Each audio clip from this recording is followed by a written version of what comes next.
Opa, peraí, vamos ver. Ah, melhorou agora a iluminação. Pessoal, mais uma vez gravando vídeos aqui do lado de fora. Você sabe que nós estamos tendo certa dificuldade com o nosso cenário antigo que nós estávamos acostumados a gravar.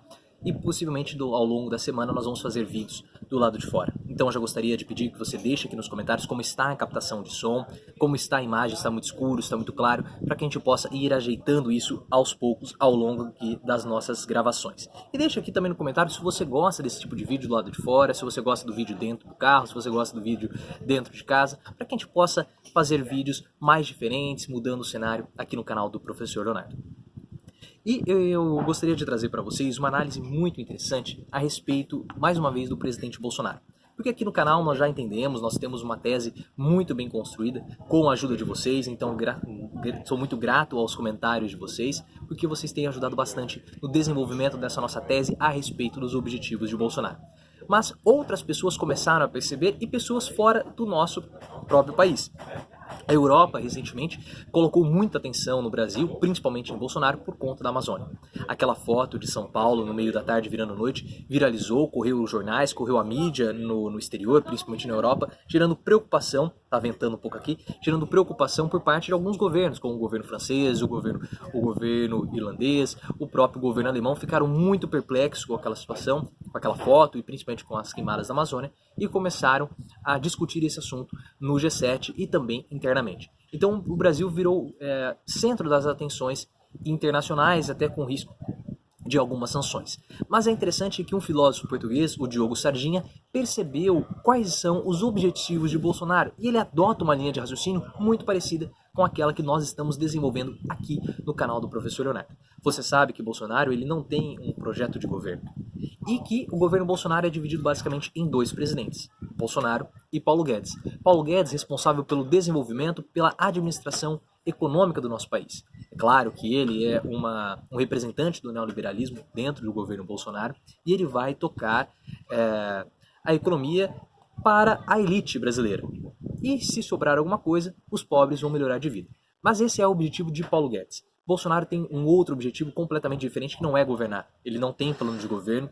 O que ele quer, na verdade, é se reeleger em 2022. Ele tem um plano de poder e ele sabe que para fazer isso ele precisa controlar, ele precisa manter aqueles 33% de eleitores que hoje o apoiam. E ele precisa conter a captura desses eleitores, podemos dizer assim, por João Dória. Esse é o cenário, o próprio Gustavo Bebiano disse recentemente, o Gustavo Bebiano, um dos braços direitos de Bolsonaro, antes dele ser expulso do governo, como foi Alexandre Frota, e o Bebiano revelou que essa é a estratégia do presidente Bolsonaro. Nós vamos ler aqui a reportagem da Carta Capital a respeito do filósofo português Diogo Sardinha, que foi esse filósofo em Portugal que teve essa mesma percepção a respeito dos objetivos de Bolsonaro que nós tivemos. Então eu resolvi trazer essa reportagem para vocês, porque para a gente poder refletir junto e continuar a construção dessa tese. Ele fala sobre os governos petistas, ele fala especialmente também sobre junho de 2013, que foi um momento novo da nossa história, quando nós começamos a reivindicar mais, quando nós começamos a ter uma certa cultura de protestar, uma cultura de ir às ruas. E isso foi muito importante também para o processo do impeachment. E ele fala sobre uma figura muito importante em todas as fases históricas do nosso país, que é o homem branco. Ele fala o seguinte: o homem branco é a chave da compreensão da situação brasileira. A figura do homem branco das classes privilegiadas é um elemento chave para entender a situação brasileira atual, um personagem onipresente que participa de todos os grandes momentos da história do país. Eles dominam áreas de poder, como por exemplo o judiciário, ressalta Sardinha citando Sérgio Moro, ministro da Justiça, como representante desse perfil. O impeachment de Dilma foi outro momento decisivo na história brasileira povoado por homens brancos, com agravante, segundo Sardinha, de que essa vez eles se uniram para tirar uma figura feminina do governo. Foi claramente uma afirmação do grande poder econômico e político branco das grandes cidades e das grandes famílias contra uma mulher.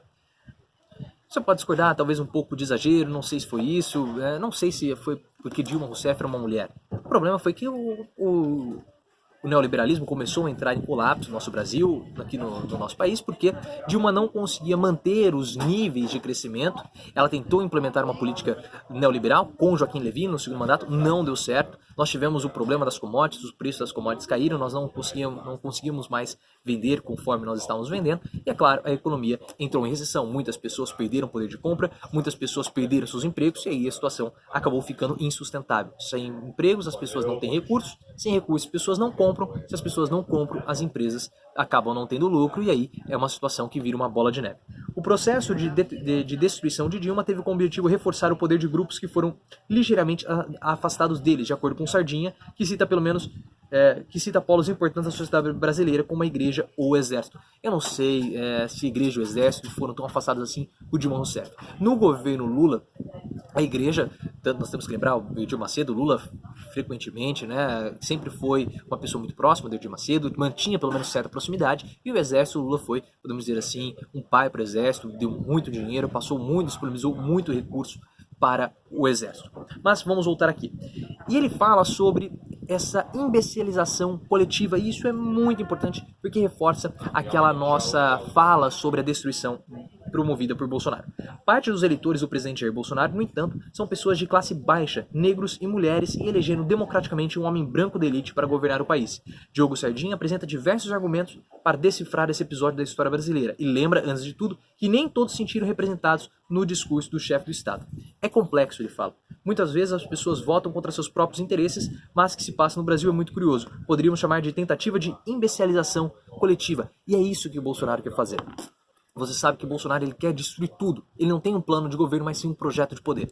Ao destruir tudo, ele não quer rasgar, por exemplo, a Constituição. Você sabe que ela é uma instituição. O Bolsonaro ele quer desmoralizar a Constituição. Ele quer desmoralizar o Legislativo. Ele quer desmoralizar a Polícia Federal para ser o único bastião moral do nosso país, e assim ser a única figura que as pessoas olham e se sentem representadas, se sentem seguras, para assim ele conseguir manter os 33% e chegar no segundo turno em 2022. Esse é o objetivo de Bolsonaro, e isso passa por essa imbecilização coletiva que o Diogo Sardinha está falando. É como vemos agora com o caso do hacker envolvendo Sérgio Moro e o Dallagnol, explica. Tem esse velho provérbio que diz: quando o sábio aponta para a lua, o imbecil olha para o dedo. Ao invés de olharmos para o que foi revelado entre a troca de conversas entre Moro e Dallagnol, isso não interessa. O importante é saber quem encontrou criminosamente essas mensagens. E é o processo de imbecilização com um grupo de pessoas dizendo ao povo: olha para o dedo. Então eles querem tirar a atenção do conteúdo das mensagens, porque isso é muito sério, e falar do hacker. São mensagens criminosas, são mensagens que foram obtidas de modo ilegal, mas o conteúdo não é importante para essas pessoas aqui que ele está chamando de imbecis coletivos. De acordo com o Diogo Sardinha, esse fenômeno é o mesmo responsável para que negros votem um candidato racista e mulheres em um antifeminista. Agora vamos tentar fazer com que essas pessoas se deem conta do erro em que caíram. Nem todas, mais uma vez, vão conseguir se dar conta disso, porque as pessoas mais radicais, que são adeptas desse tipo de candidato, elas têm muita dificuldade de rever a sua posição porque elas acham que elas vão estar sempre certas.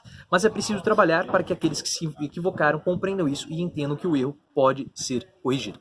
Eu vou deixar o vídeo aqui na descrição. É uma entrevista muito legal, uma reflexão muito interessante que o Diogo Sardinha faz. Vou deixar aqui na descrição do vídeo para que você possa ver.